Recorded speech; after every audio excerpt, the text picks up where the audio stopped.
नमस्कार दोस्तों, इस वक्त बिशनीपुर एरिया में जहाँ भगत सिंह जी की शहादत दिवस मनाई जा रही है। इस अवसर पर आज आईना की तरफ से एक विशेष आयोजन है और इस विशेष आयोजन में आज का ये कार्यक्रम, आइए बात करते हैं। रणजीत सिंह जो पेशे से अधिवक्ता है, इस कार्यक्रम में भाग ले रहे हैं। आइए बात करते हैं जी। आज का विशेष जो कार्यक्रम है भगत सिंह पर, क्या है आज का कार्यक्रम?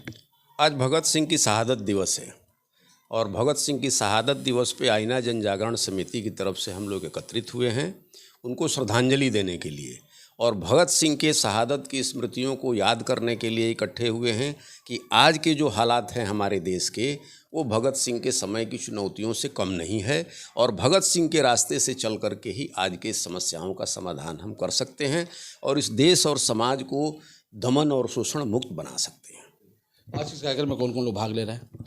आज के कार्यक्रम में हमारे आईना जन जागरण समिति के महासचिव डॉक्टर एम इलियास साहब हैं, डॉक्टर अजमत अमीन साहब हैं, एडवोकेट अली औसत साहब हैं और मसीहु जमाल साहब हैं।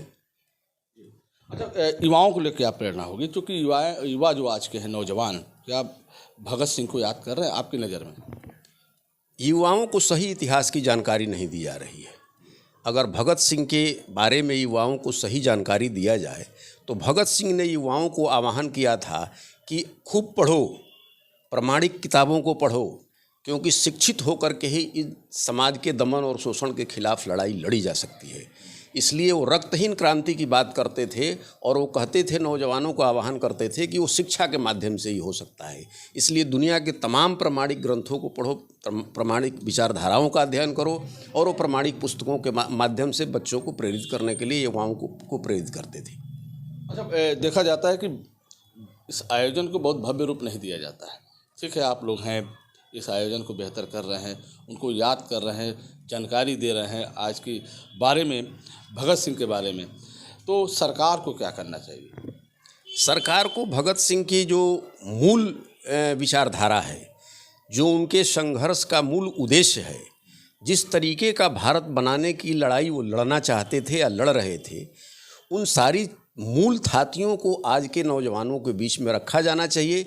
लेकिन सियासत उस मूल थाती को न रख करके भगत सिंह का राजनीतिक उपयोग अपने हिसाब से कैसे किया जाए, वो कृत्रिम इतिहास को रख करके नौजवानों को भ्रमित करने की कोशिश करती है। ये सपना कैसे साकार होगा फिर?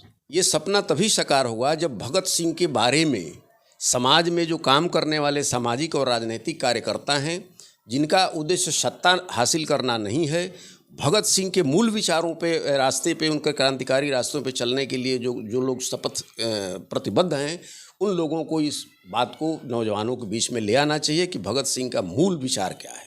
अच्छा, सरकारी गैर सरकारी स्कूलों में क्या लगता है, अखबारों के माध्यम से, सोशल के माध्यम से, क्या भगत सिंह को याद करने वालों की संख्या कम होती जा रही है या बढ़ रही है?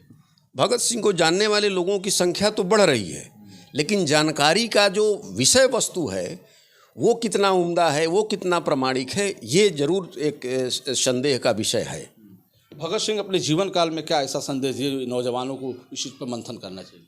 भगत सिंह ने अपने नौजवानों को ये शिक्षा दिया कि जो ब्रिटिश हुकूमत का दमन का जो तरीका है, इस देश को लूटने का जो तरीका था, शोषण करने का जो तरीका था, समाज के अंदर जो विषमताएं थी, आर्थिक विषमताएं थी या सामाजिक विषमताएं थी, इनके खिलाफ वो लड़ते थे, सांप्रदायिकता के खिलाफ लड़ते थे, भाईचारे को मजबूत बनाने के लिए वो लगातार प्रयास करते रहे।